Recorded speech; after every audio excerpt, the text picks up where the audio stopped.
falls in the hands of the national adjutant. So if you send in sufficient evidence that will show that this person was not eligible for DAV membership, Mr. Wilson will make the appropriate decision. Well, I don't have the evidence to show that they're not. You have to have the evidence. But they don't have the evidence to show that they are. That's not up. You don't have to prove anything to you. So anyone can join. Anyone that says that they have a disability and they have an application to fill and they fill that application Without proof. we will accept it. You do not accept proof. They don't have to prove it to you.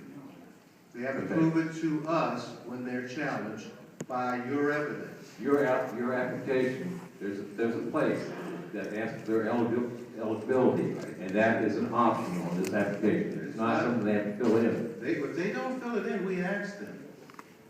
But they don't have to fill it in. It's an option. If the application comes into us and someone does not fill in the indication that they have a disability, we ask them that question. And if they tell us, yes, I have a service-connected disability, we accept it.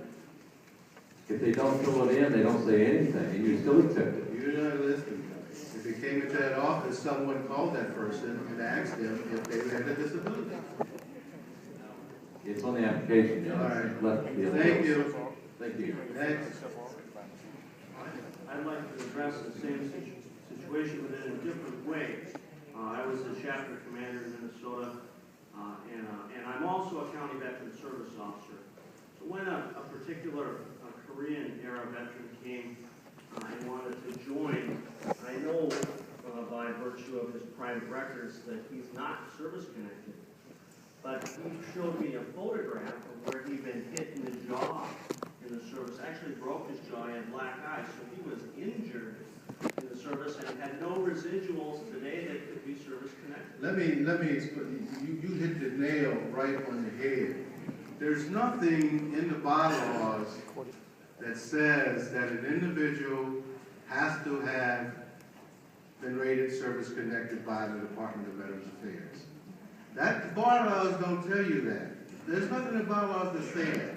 If a person has been injured, you see has a disease, or gassed, that's all it says. It doesn't say you need to go to the VA, the VA needs to rate you at least 0% and you're eligible for DAV. That's not what it tells you.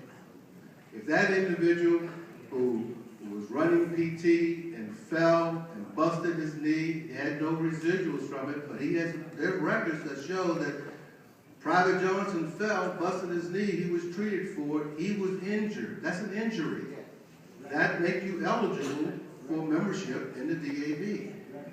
The record is showing that. Yes, sir. My name is Morris. I'm from New Jersey. I'm an adjutant of a very active chapter in New Jersey. Now, this gentleman's comment a while ago was an application. I'm going to say he was picked up at a forget-me-not drive by somebody that picked it up. I know what's on that. I also know what is on this application when I sat down and talked to a prospective member. And in that, we find it here, I have to give the branch, enlisted date, date discharge, his rank, and then it says I have a service-connected disability blank percentage. Right down below that, it asks if you have a service-connected, no failure tire, the whole 9 yards. And then down there below, you don't have to have a service-connected. If you're a Purple Heart recipient, you're eligible for membership in this organization. Now, I also check a 214. You don't have to. I know I don't have to. It's not your right if they don't give it to you.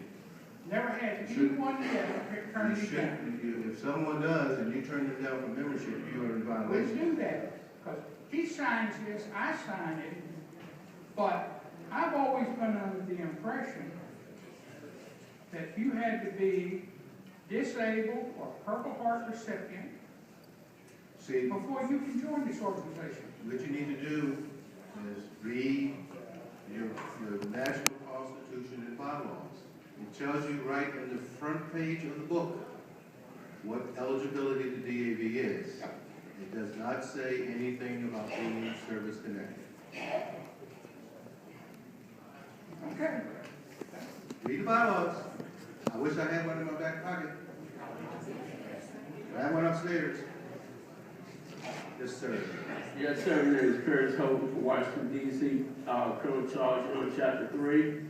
And on the application form, as I asked what chapter the veterans prefer to go to,